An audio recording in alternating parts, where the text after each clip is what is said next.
What's up? What's good? Welcome into the San Francisco 49ers Report. Coming up on today's show, we're going to play the entirety of Kyle Shanahan's press conference with the media on Tuesday, and he really touched on a variety of subject matters. And one of my takeaways from being here at the Super Bowl in Las Vegas this week is that Shanahan, who sometimes has guarded with the media, has opened up a little bit. He's displayed his personality, from getting onto the bus and going gang, gang to some of the cameras, to him having fun with some media members, including myself on Monday night, to him being a little bit more personable and just honest during this press conference on Tuesday. He talked about his unique relationship with Christian McCaffrey. The backstory there is really, really cool because Kyle Shanahan's father, Mike Shanahan, coached Christian McCaffrey's dad, Ed McCaffrey, with the Denver Broncos in the 1990s when John Elway was winning Super Bowls. He talked about what it's like to coach this Niners roster with a couple of MVP candidates and some star players. He, of course, was talked about the unfavorable practice conditions at UNLV,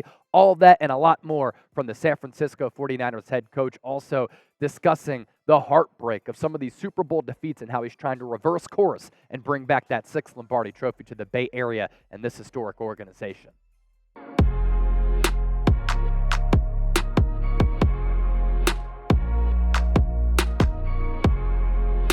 I vote getting for the MVP.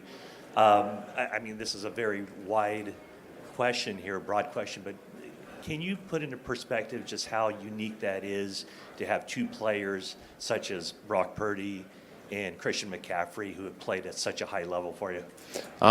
It is unusual. I mean, I think to get to where we have been, to where we've gotten, and to do it at the level we've had, you should have some players. And I know we got some defensive guys up for some awards too. But having both of those guys in the run and the pass game, what Christian does in both, and really what Brock's done in both, they've both been unbelievable and the biggest parts of our offense. Hey, Fred and George, in a lot of ways, are the emotional team leaders for you guys on their respective side of the ball. What do you see in them as prospects, and how have they developed that leadership as they've gone on in the NFL? I mean, I think they developed it the more they played. I mean, they didn't come in, they weren't like that right away. They came in and they were both pretty quiet, but they both worked as hard as anyone. They were the same every single day, off-season, regular season.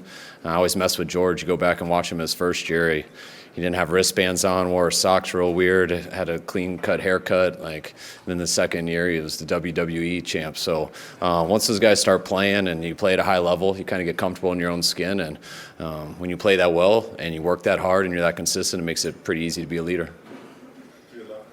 Yeah, Kyle, you've been asked a lot about how being the son of Mike Shanahan was an advantage for you to get here. But there's been hundreds of kid coaches or coaches' kids who didn't get to where you are. Is there anything that was unique about advice he gave you or lessons he taught you that may have been, helped you more here, or anything you did?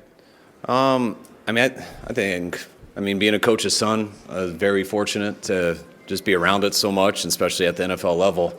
My dad went to the NFL when I was 4 years old, so just being around it almost my whole life. You don't realize how much it helps you until you get in it, and you just realize a lot of the stuff you've been around, and it makes it a little easier. But, I think not only was the son of a coach, but my dad's the best coach I've ever been around. And so to be around that good of one, I think also was a huge advantage for me. And he never was really training me to be a coach. He was just being my dad, and just the way he went about everything, just how direct he was with people, how honest he was with people, how hard he worked. Maybe he didn't always like what he had to say, but he was going to tell you the truth. And just as a son and as someone you work with, to me, that's all you can ask from people. Jackson. Hey, Kyle, how you doing? Good, thanks. Yeah, just to follow up on that same theme of you and your dad, was there a moment where you just kind of had an epiphany that you wanted to be a coach and that you wanted to follow in your dad's footsteps? And did you talk to him about that? And what did he give? What kind of advice did he give you about pursuing it as a career? I was always in my dad's ear every second, annoying the heck out of my sister and my mom. Every meal we probably ever had together, our car ride, just asking questions about football. I loved football just as a true fan. Loved playing in the backyard all the time. I remember a ride in 8th grade, telling him how I wanted to play professional sports. I wanted to earn a scholarship, and which sport should I try? And I know football will probably be the hardest one for me. And I remember him telling me on this long car ride how you just got to commit to it and do it. And I remember setting up a plan then on how to work out and do all this stuff. And from that standpoint on, I was always trying to be a player, trying to get a scholarship, trying to play in college, things like that. And I think once my 5th year hit and the reality of what I was as a player hit, then I think, and I started to think about it, I was like, you know what, I think I want to coach. I don't want to stop being around football right now. And you know what, I think I've actually kind of been working at this my whole life because it's a little bit easier than playing, and I think it just kind of naturally happened. Kyle, what do you think it is about Brock Purdy that he's able to adjust his mental focus on crazy media circuses like this and then the biggest game of his NFL career? That's, I think, the most special thing about Brock. I mean, just he doesn't have to change much because that's really who he is. I mean, Brock is as humble of a person as I've ever been around. I talk about him having just a strong foundation on who he is, and it's rare I think people have that coming out of high school. I bet he had it, just looking at what he did in college and how people speak of him. I know when he came to the league, you could see it on him right away. You've seen it through everything. I mean, the third-string quarterback, the starting quarterback, what he's done this year, I mean, he's still the same guy as he was the first day, and you can ask him. I think it has a lot to do with his faith, how he leads his life, but it carries in everything he does. Florida National News here. You talk about the relationship with your dad and getting into coaching. It's a little unique because you got Christian and his dad, and they won 3 Super Bowls together. Is that add to the relationship that you have with a special player like Christian? I mean, I was so close with Christian's dad growing up. I mean, him and Rod Smith were the 2 receivers on the Broncos when I was throughout high school trying to be a receiver. Those were the guys I tried to cut my shoes like, wear the same shoulder pads, meet him after school to run routes and do workouts throughout the summer, everything. So those were like, his dad was such a gym rat and just such a technician, and him and Rod taught me almost everything I know about playing, which gave me a chance to play. And then it was just so funny watching Christian over the years, hearing about him in high schools to at Stanford to going through the draft and everything, and just couldn't believe how talented he was. But I also knew his dad and how psychotic his dad was with his work ethic and just attention to detail, and that's what's been so neat, trading for Christian and actually getting to know him. And just I feel like I'm watching Ed half the time. Lisa the other half, she had probably a little better personality, which is in Christian. But it's funny how the apple doesn't fall too far from the tree, and I'm sure they got some similarities watching me with my dad. Kyle, it's right over here. Hey, it's well documented. You've obviously had to go through some excruciating postseason losses. The loss to the Chiefs in the Super Bowl, kind of where does that rank as far as levels of pain? I mean, I think anyone who loses a Super Bowl probably ranks that up there. I mean, I know. Remember her always seeing my dad as a coordinator and stuff after those 3 Super Bowls when he was in Denver and I was younger, and how hard it was on him. So I think anytime you get that close and you lose it, the last one, that's definitely the hardest.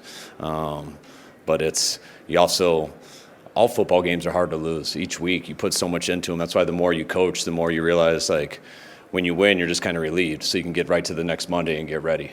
Everything's trying to get to that last week, and we did get to this last week, and this will be our last Wednesday. Our last Tuesday. Friday will be our last practice, and Sunday will be our last game, and you're always hoping you're the team that wins that last game, and that's our goal this week. Hi, Coach. Is there anything in particular you're feeling about going into the chess match that is going to be against Andy Reid? Same as you always do. I mean, Andy, as good as there is, especially him running the offense, and Spags on the defense, as good as there is. They've both been doing it for a long time. We've all gone against each other a number of times, so I think the schematics can get a little overrated. We all have real sound systems, and we all have real good players, so we'll see how it unfolds on Sunday. There's been talk over the last week about a lack of defensive effort in the last couple of games, and that was going to change. How have you seen that group really change their focus this week? I think they've been about the same. I know there's been a lot of talk about effort, which showed up on a couple plays in particular, but that wasn't our best on those couple plays, but that definitely wasn't why we struggled stopping the run. There was a number of other things we had to detail up. When you play an 8-man front, it just takes one guy to get out of a gap there'd only be one guy left, and that's stuff we got to do a lot better at. But our guys take a lot of pride in what they do. They work hard in every day, practice, games, since I've known them, so I don't expect to be any difference on Sunday. me. Kyle, to your left. How much did it help when you were developing Brock that you had so many pieces in place on the offensive line and at the skill positions to where you didn't have as much of a concern about bad habits forming because of protection or because of lack of options in the passing game? Not much. I mean, last year we went into the year with a guy starting center for the first time in his career. Never started a game before. Our right guard had never started a game before. Our left guard was going into his second year. So I think we did have some inexperienced guys. It wasn't really about developing Brock. Brock was a really good player when he got here, and he got thrown into a position, and he competed with other guys, and then he got his opportunity because he was hurt. And when he came in, he played at a high level right away. There was no time to develop him. We just had to throw him in. We were trying to win, had a chance to make a run to the playoffs, and he came in, and we hoped he would be good because he was in practice, but he was even better in the games, and he didn't lose a game that year. That he finished and did a hell of a job, and now he's developing with everyone else. I think as he gets better, the whole group gets better, and we got a bunch of guys now who've played over a year together, and I think it's showing. We'll take three more. To the right, Kyle. Coaches who have coaches who have worked with you in the past say you require a lot from them in terms of answers when they're suggesting a play. First of all, where does that come from? And second, what does it mean to you that a lot of them say that that's kind of an integral part of what has made them better individually successful? I guess that's just how I am. I don't come up with anything very fast. You can come up with a lot of stuff just looking at one thing or having one idea, but you got to check it with everything. You got to go through all fronts, all coverages, all formations, all adjustments, contingency plans. Are guys good enough to do it? Is the second choice good enough? What's the percentage of hitting it? There's just so many things that go into it that I feel like I've always kind of been OCD about, and it can kind of be exhausting in the week to finally decide on some things because of all the stuff you got to check. But people who tell you that story are probably guys who came at stuff a little too fast, and once you start asking them question 2, 3, and 4, if they haven't thought about those stuff, I kind of have no patience for how they even brought it to you, because I torture myself like that, so I feel like I should torture those guys too. Yes, Kyle, levels of pain, where does 51 fit? And then, Raheem coming back to Atlanta, maybe he can go back and maybe fix that one for you all. It's just right there with the other Super Bowl. I've been able to coach in 2 Super Bowls, and you lose either one of them, both of them are heartbreaking. So in terms of pain, I've broken my arm, my collarbone, a lot of things. So those are more painful, but those things last a while. But it's all about getting back there again, and that's what I'm excited for today. And Raheem, I'm more than excited for Raheem. Raheem's to me been one of the best coaches I've ever been around, especially as a defensive coach. It was unbelievable what he did for me the year in 16 on offense, and Raheem's a stud. You guys are in good hands. Kyle, right here. You alluded to this when you got up there. No injuries to report, so I'm just double checking. Kittle's good to go, and are you expecting full participation in Wednesday's practice? And just how valuable will that be? I am, but since I didn't have to give a report today, I haven't talked to the trainers yet. But I'm expecting to be pretty positive. Stacey, last question. Hey, Coach. Stacey Dales, NFL Network. Greasy was talking to me, I'm back here, yesterday about Brock playing with conviction, and you have to have an aggressive mindset to do that. How much more aggressive have you become as a play caller because of Brock, and how has he elevated you in many ways? Definitely.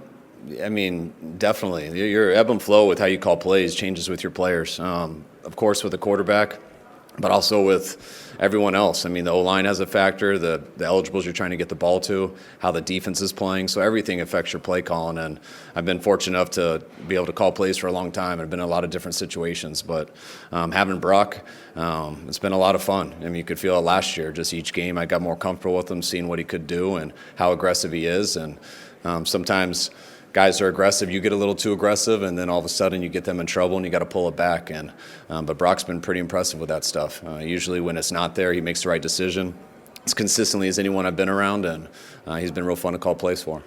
I appreciate you guys. All right, guys, thanks.